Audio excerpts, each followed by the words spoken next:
అనంత భక్తి సనాతన ధర్మ ఛానల్కి స్వాగతం.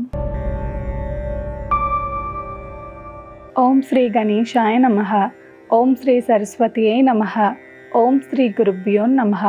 శ్రీ గణేశ పురాణంలోని చింతామణి తీర్థవర్ణనం అనే 34వ అధ్యాయము. ఆ తరువాత కథను నారద మహర్షి ఇలా కొనసాగించాడు. ఓ రుగ్మాంగద, అలా దేవగురువైన బృహస్పతి వద్ద గణపతి షడాక్షర మహామంత్రాన్ని ఉపదేశించగా పొందిన దేవేంద్రుడు ఎంతో శ్రద్ధాలువై కదంబ వృక్షం కింద తగు ఆసనము పైన కూర్చుని నిష్ఠగా ఆ మంత్రాన్ని అనుష్ఠించసాగాడు. మనస్సును నిగ్రహించి కేవలం వాయువును మాత్రమే భక్షిస్తూ అలా 1000 సంవత్సరాల కాలం గణేశునికై ఘోర తపస్సును ఆచరించాడు. ఇలా తదేక దీక్షతో తనను ఉపాసిస్తున్న సురల రాజైన ఇంద్రుని తపస్సుకు భక్తవరదుడైన గణేశుడు అమిత ప్రసన్నుడై సూర్య చంద్రాదులను తలదన్నే దివ్య తేజస్సుతో కళ్ళు మిరుమిట్లు గొలిపే ప్రకాశంతో 4 బాహులకు భుజకీర్తులను దగదగాయమానంగా ప్రకాశించే రత్న కిరీటాన్ని దాల్చి రత్న కుండలాలతోనూ ముత్యాల హారంతోనూ శోభిల్లుతూ పాదాలకు సైతం దివ్యాభరణాలను ధరించి బంగారు మొలత్రాటితో పుష్పమాలాంకృతుడై సకలారాధ్యుడు దేవతలందరి చేత మొదటిగా పూజలు అందుకునేవాడు అయిన గణపతి దివ్య రూపంలో సాక్షాత్కరించాడు. ఆ మూర్తిని చూసిన ఇంద్రుడు క్షణకాలం విభ్రాంతి చెందాడు. కేవలం అస్థిపంజరంలా ఉన్న నేను ఇది ఎలా తట్టుకోగలను? నా తపస్సుకు విఘ్నం కల్పించడానికి ఏర్పడిందా? భయ విభ్రమాలతో ముచ్చెమటలు పట్టి నా శరీరం అశ్వత్థ పత్రంలా కనిపిస్తోంది. ఇలా అనుకుంటూ కలవరపడుతున్న ఇంద్రుని భయాన్ని సర్వజ్ఞుడైన గజాననుడు అతని భయం పోయేలా మృదుమధురంగా ఇలా అన్నాడు. వినాయకుని సాక్షాత్కారం. ఓ సురేంద్ర, షడాక్షర మహామంత్రంతో ఎవరినైతే నీవిన్నేళ్లుగా ఆరాధిస్తున్నావో ఆ మంత్రమూర్తి అయిన గణపతిని నేనే. నీ కఠోర తపోదీక్షకు కడు సంతుష్టుడైనాను.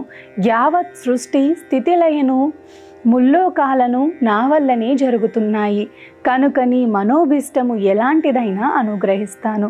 సంకోచపడకుండా అడుగు. అమృతోపామములైన ఆ వాక్కులు చెవిన పడగానే హృదయంలోంచి భక్తి పెళ్ళుబికి రాగా సాష్టాంగ దండ ప్రణామాలు ఆచరించి చేతులు గద్గద స్వరంతో పులకిత గాత్రుడై ఇలా అన్నాడు.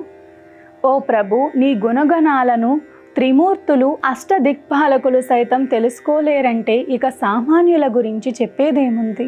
సృష్టి స్థితి లయాలు నీ వల్లనే జరుగుతాయి. 100 అశ్వమేధ యాగాలు చేసి ఇంద్ర పదవిని సముపార్జించుకోగలిగాను.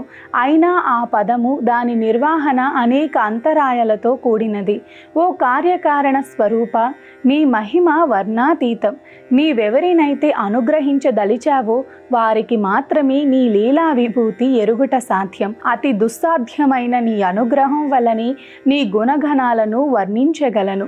నిర్గుణ స్వరూపుడవై అద్యంతాలకతీతుడవై సకల జగదాధారుడవై నిత్య సత్య జ్ఞాన స్వరూపుడవై వెలుగొందే పరబ్రహ్మవే నీవు.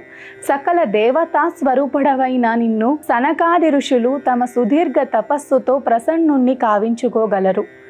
ఓ దేవదేవ, షడాక్షరి మహామంత్రము యొక్క అమోఘ ప్రభావం చేతని నీ సందర్శన భాగ్యం కలిగింది.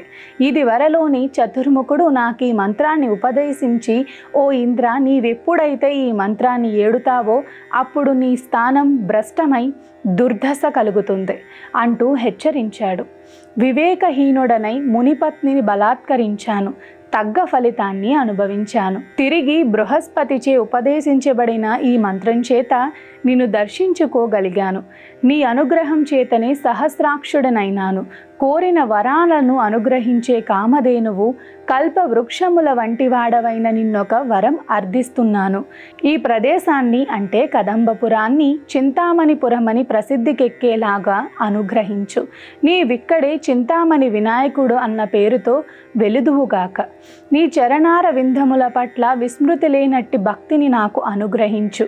ఈ సరోవరానికి చింతామణి సరోవరం అన్న ఖ్యాతి ఇక్కడ ఈ తీర్థంలో స్నానమాడి సంకల్పం చేసి ఆచరించిన దానములచే ధర్మార్థ కామములనే 3 పురుషార్థములు పొందేలా ఇక్కడ అనుష్ఠానాదులు చేసేవారికి సకల సిద్ధులు లభ్యమయ్యేలా అనుగ్రహించు అంటూ వేడిన సచీపతి ప్రార్థనకు అమిత సంతుష్టుడైన ఆ కరివరధనుడు చిరునవ్వుతో తథాస్తు, అలాగే అగుగాక అంటూ ఆశీర్వదించాడు. దేవరాజైన ఇంద్రుడు దేవలోకం నుంచి స్వర్ణ నదిని రప్పించి ఆ పవిత్ర నదీ జలాలతో వరదుడైన గజాననుని అభిషేకించి అర్చనాధికాలు సమర్పించాడు. ఇలా సురరాజు యొక్క పూజలందుకొని భక్తవత్సలుడైన ఆ గజాననుడు అంతర్హితుడైనాడు.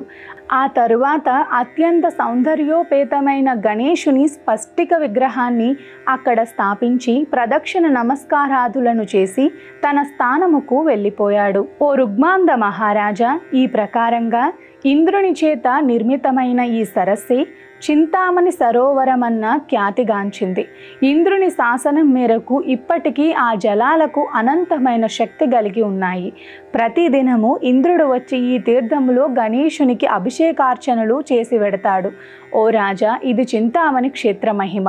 ఈ పవిత్ర చరిత్ర చెప్పిన వారికి, చదివిన వారికి, విన్నవారికి సకల దోషాలు నివారించబడి అన్ని అభీష్టములు నెరవేరుతాయి.